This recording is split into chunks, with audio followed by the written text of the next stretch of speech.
our new shop car now. Apparently, the Type R. We use it to get gas. Well, E85. Yo, dude, this shit practical as hell. All right, let's see. That's perfect. Yeah, you just fold that a little bit. Well, just close the hatch. I'll fold.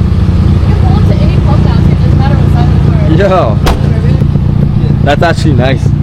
Yeah, because I really don't feel like driving the Z over there to HEB in traffic, trying to get E85. Bro, it's not even traffic. It's one f***ing retard.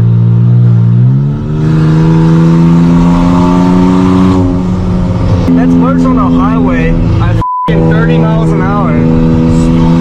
That guy. Oh boy. Bro, please, just one day without this. Oh my god. Oh no. Seems like even if we wanted to do some pulls and logs, like what do you want us to do? This is why when you guys ask us like, hey, have you done the 6130 yet? Have you done the quarter mile? This is where we live. This is us every day.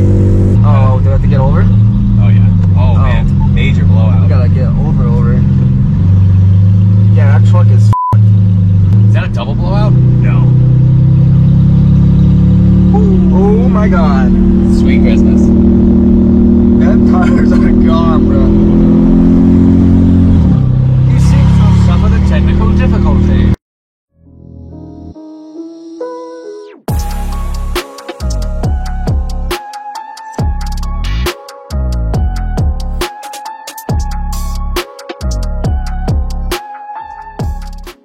So I thought I was gonna make a video on the Q50 next, but I forgot this car existed. We still have it. It's here. It hasn't changed much.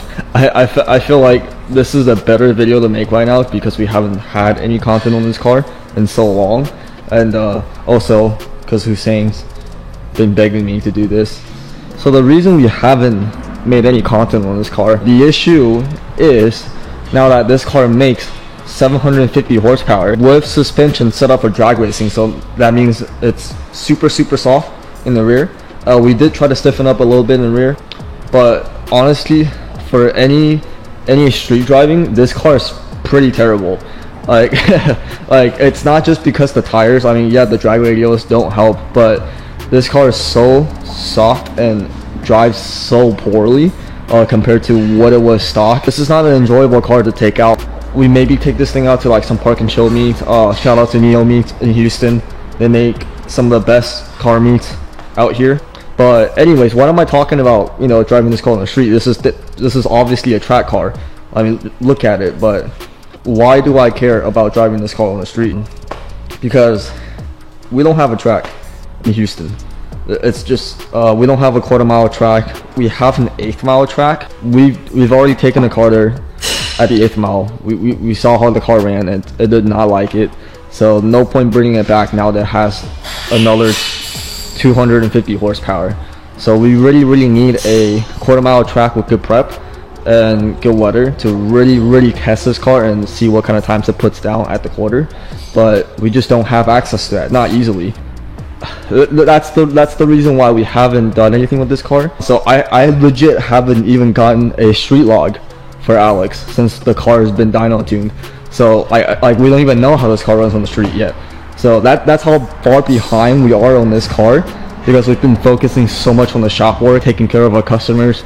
To really do anything worthwhile with this car, we need to take like a few days off of all the shop work and all the tuning, all the emails, all the remote tuning, and dedicate like, you know, 3-4 of us, which is like our entire shop pretty much, to just doing this car. And we just don't want to do that. It's just not, it's not smart for us. But today I'm gonna try my best. I am by myself. Everyone else is busy. Taylor's gonna be working in the shop, Alex is tuning, Hussein's not even here. I don't know where he's at. I'm gonna try my best to at least get some street logs in for Alex and see how this car runs, because I don't think we floored this car on the street since the dyno last year. So I'm not even kidding, guys. Like, this is really bad. Like, Hussein contemplates about selling this thing like every other day because it's just money sitting here at the shop doing nothing. Since it's been so long, I think the last episode of this car was like last year. I'm gonna go over the whole setup again. Keep in mind this is still a work in progress. We still need to tidy up a thing or two here. Like there's a zip tie right there that needs to be cut. The covers are off back there because we're working on some of the stuff related to the AMS fuel pump activations harness, the hop switch back there. So this is not how the car is gonna look like eventually. We're still working on it. Quick rundown. Obviously this car has the stock VR30, the engine that came with the Z. So this is a real Z. This is a Z with a VR30 and the stock transmission, the 9-speed auto. It has the upgraded Z1 turbos, the VRX70B, the ball bearing turbos. And for cooling, we have the AMS intercoolers up top. We have an AMS heat exchanger in there. You can't really see it, but that goes right there. And something interesting we did with the cooling, because this is something we really have to worry about in Texas when it comes to like summertime. We have an interchiller system hooked up to the AC system. You can see the lines they've been spliced, and then all this contraption right here. You can watch our old videos on how we did all that. On the White Z, we pretty much did the exact same setup over here. So that system has like a interchiller brick in here, bunch of lines. We actually have it set up to where there's a valve in here that is actually wired up on a switch in the interior. With that switch, we can switch between the interchiller and using the interchiller and using the heat exchanger. So whenever we're driving the car around town, we switch it to where the whole system will give AC to the cabin. So we have, we're nice and chill inside, and cars using the heat exchanger for cooling the intercoolers. But if you flip that switch, now it goes into like a max effort mode. It cuts off AC for the cabin, but now all the ACs go into the interchiller. It cuts off the heat exchanger as well. So where all the charger coolant is going through the interchiller and being cooled by the Freon, and that makes the car operate at around like 60 to 70 degrees charger temperature when it's like 100+ degrees outside, where sometimes even lower, if you let it sit long enough and let it cool down long enough. But that's how that whole system works. And when it comes to fueling, this car has the old, I guess it is old now, but it was new back then. This is the FX200 high pressure pump from Spool Performance. Spool, I believe, the 2050cc injectors as well. We have the AMS flex fuel kit with the filter right here. So the sensors over here, filters over here, that all goes into the high pressure pump. And to complete the fuel system, we have, if I can even show it, and here we have the AMS dual pump setup. Really nice system that runs 2 fuel pumps. So one is always running and the other one's activated by a hop switch that's hooked up to a boost reference in the car. So whenever the car hits a certain boost pressure, it activates the second fuel pump. So you have pretty much all the fuel you ever need for a setup like this. Obviously up front we have AMS intakes. The reason why we run the AMS intakes is because it just matches so well with the AMS intercoolers right there. So it's kind of the whole aesthetic. Not like the VR30 engine is a pretty engine to look at, but we try our best to make it look as nice as possible. For the exhaust setup, so we have something you can't really see, but there's the Boosted 6, the 3.5-inch fold down pipes, and then that's made it to their 3.5-inch dumps as well. Thanks Boosted 6 for sending us those. They sponsor our Q50 build and also some of the stuff on this car as well. So huge shout out to them. For the interior, everything is pretty much stock. This is a stock interior car with the passenger seat removed, and then we have this Kirky seat installed. Super lightweight seat. It's literally a piece of aluminum loaded up, and we have that on a planted seat bracket. That's for a 370Z, but they all fit the exact same, and that's on the slider, so we can actually adjust forward and backwards. For now, we kept the stock seatbelt with the buckle hooked up, just because so far right now we've only been driving this car on the street. Eventually, if we do make this a more serious track car, we're gonna do a little bit more safety stuff. We are gonna hook up a harness on this. For the tire setup, we have the OSS/race box custom B-locks. These are the RPF1 inspired B-locks, 305 45 17 ET Street Rs. And this is actually the stock Sport Trim Z tires. They're 245, 45, 18s. Actually kind of terrible. If there's one thing I want to change right now is the front tires. These don't feel very good at all, especially when it comes to hard braking and just grip in general. Oof. These Kirkis are not fun to get in and out of.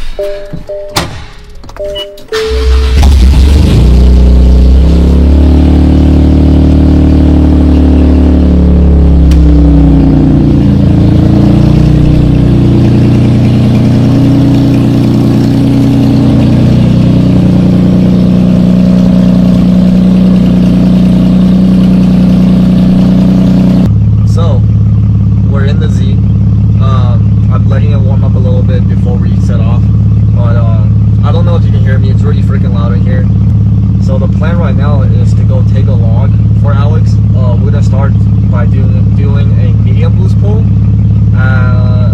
like a 4th to 5th gear pull, just to check over everything. Hopefully we can get a high boost pull in as well to log that and see if that runs good. So because the goal is to get this car dialed in for the street, so we can do it. So we can do like a 60 to 130. We've legit not run this car in any sort of capacity since the Z1 turbos got put on. So this will be our first time like kind of taking the car out and seeing what it can do. The only thing right now is traffic is pretty bad. Doesn't matter what time it is and where you go in Hughes, Mexico. Wish me luck.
miles an hour, 50 miles an hour. I tried just rolling into it for my 3,500 RPM, like as low as possible. Nothing. The second boost hits, third gear is just useless.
Dude, I can't even see your face. Good. Hello, my name is Tuan Ho, owner of Planted Motorsports. Today we did a custom alignment on this 2023 Nissan Z.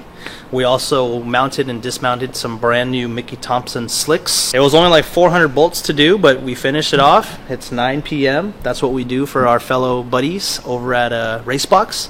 So, yeah, we kind of told you last minute, so. Yeah, and last minute, you know, it's typical buddy stuff. Hey, can you do this now? Yeah. But that's okay, as long as you get to represent, you know, this cool sticker. I don't mind. Well, please, not on a 30-ass car. It's okay, I'll give you more. That's what we do here at Planted Motorsports. We do motorsport stuff like in-ground alignment, track alignments, corner balancing, mountain and balance wheels. You need some seats. You don't know what seats you want. We got a whole bunch you can try out over there. And we do basic maintenance with our cool little two-post lift. So, nice. Give us a shout out, give us a follow, Planted Motorsport. See you later.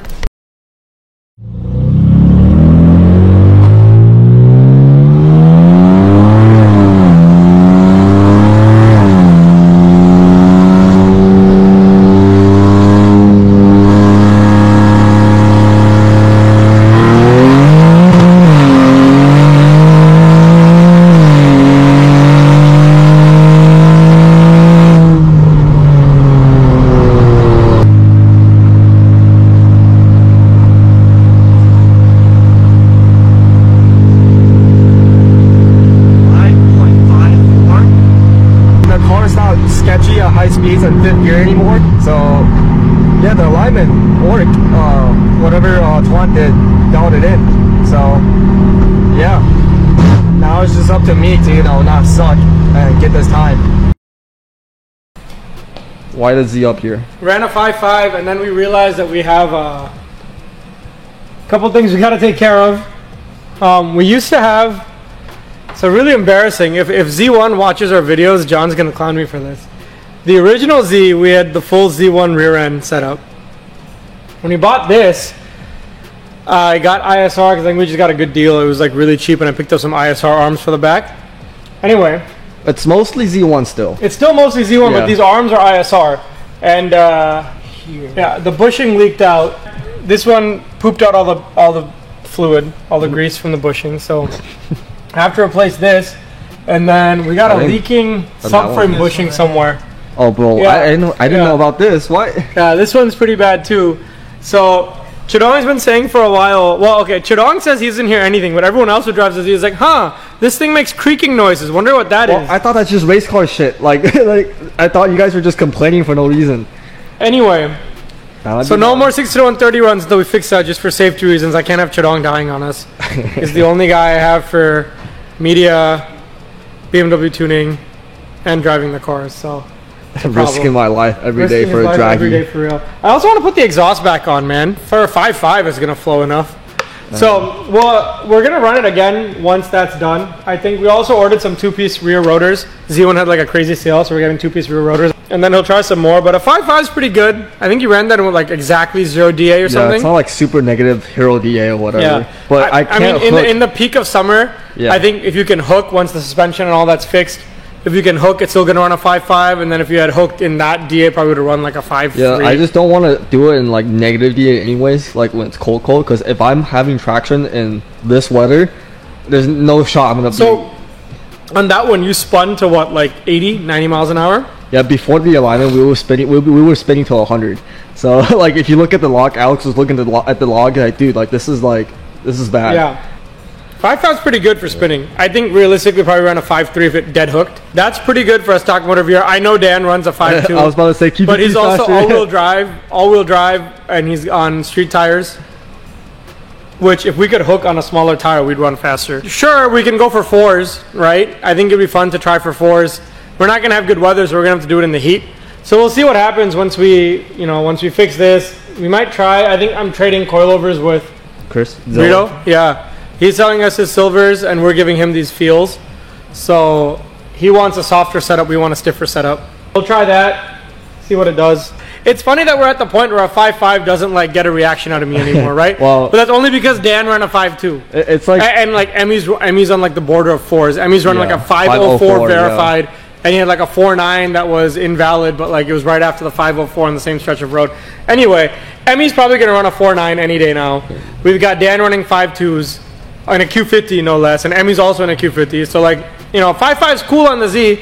Do I wish it was like a 4? Yeah, that'd be great, and I think we'll try for it. But 5.5 is pretty good for like the first time out on the street. yeah. Right? Like Chidong has no seat time on the Z1 turbos because we've we've been never fixing things on the driven it, car yeah. over and over. But Yeah. anyway, not related to the turbos, but like drivetrain bullshit, and then condensation on the inner chiller we had to deal with, right? Because we put the HX back in loop, so now when we're just driving around, HX is in there. We only turn on the chiller only when we want to get really cold, HX and at that is- point there's no condensation, so we're good. Heat exchanger. No, when you say HX, people are like, what is that? HX is heat exchanger. Yeah. Yeah. Anyway, that's the first time it's really run off the dyno since it made 750. So I legit never Yeah. followed a car until you. yeah, I'd say you- 5.5 is pretty good then. It's funny if we post this on Draggy Talk and people are just gonna be like, "Oh, super better." Ooh. stock turbo S58 times. Ooh. The thing is, it's more impressive that Dan runs a 5.2. Yeah, and and it's a more Q50. impressive that Emmy's running a 4.9.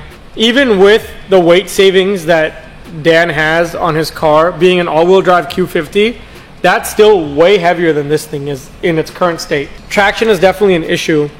But, to people who would say the Supra is like, there's surprisingly not that many Supras that are running 4 stock motor. A lot of them don't get there. And Chidong and I know this because when we ran, 3 years ago now, when he was running like 4.6s on the 64, 66, everyone's like, you ran that stock motor? Well, people didn't believe me. Yeah, but then you go on and there's a handful. There's definitely more stock motor for Supras, right? And there's some that are in the 3s. I'm not denying that because I know BMW guys are like, what are you talking about? They all do it. Like, we have Alejandro running a 4.3 on his stock motor M240i, which is also much heavier than a Supra and much heavier than this. Yeah. But like, to act like it's not impressive that a VR30 in stock form is running low 5s is really stupid to say that, because if you know anything about the motor, it's really impressive that they're getting down there, and I think it's going to be more impressive when we run 4s. But yeah, also stock trans still. All those Supras all have to get a trans. This is still on a stock trans. Dan's on a stock trans. Yeah. I think Emmy's on a built trans now, but Dan still talks stock trans. This is still stock trans. Parash is still stock trans on his Z. I never thought that I would find mid 5s on a VR30 uninteresting, but that's where the platform is these days, where we've got people running low 5s. All right, time now. to sell it. So no, I mean, it's just we've come so far on the VR30. Like, people don't realize not that long ago. Well, we used to be hyped about running 7s, bro. Yeah, that's what I was saying. Back then, like mid 6s, I'm like, oh my god, mid 6s. Insane. And now we've got dudes running mid 5s. So, you know, mid 5s is cool, great. Where I'm not impressed only because we should be doing better. But like, I'm not gonna make excuses. We didn't hook. You know, we'll figure it out. We'll get it to hook, and we'll go for a better time. Hopefully, big turbos. We're gonna try and get some more team members, free up our time so we can work on more of the shop cars. That's the goal. So Nice. okay, bye.